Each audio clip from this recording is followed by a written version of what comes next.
un critère qui est essentiel pour nous, pour la réussite d'un processus électoral, c'est le respect des libertés essentielles, le respect de la liberté d'expression.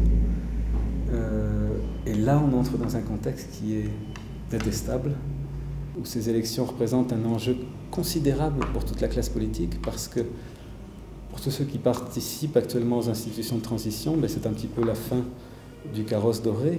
La majorité, de toute façon, quel que soit le résultat, la majorité de ces acteurs vont perdre l'accès qu'ils ont au pouvoir actuellement et les bénéfices qu'ils en retirent. Il n'y a pas d'encadrement juridique pour les dépenses de campagne, et ça donne bien évidemment un avantage aux sortants, ceux qui ont accès aux ressources de l'État. On est ici au Congo, dans une situation où l'Union européenne est un acteur très important du processus électoral, c'est le principal bailleur de fonds. Nous, mission d'observation électorale, nous ne sommes pas ici pour faire un audit. Nous servons bien sûr sous le drapeau européen, mais avec une tâche très spécifique et qui est essentielle pour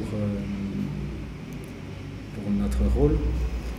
C'est de formuler un jugement, une évaluation du processus sur un certain nombre de critères internationaux, de standards internationaux,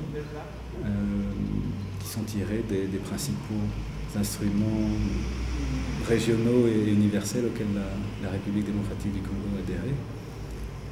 Et c'est uniquement une approche pratiquement technique du processus, pas du tout politique, encore une fois, quelles que soient les autres implications de l'Union européenne.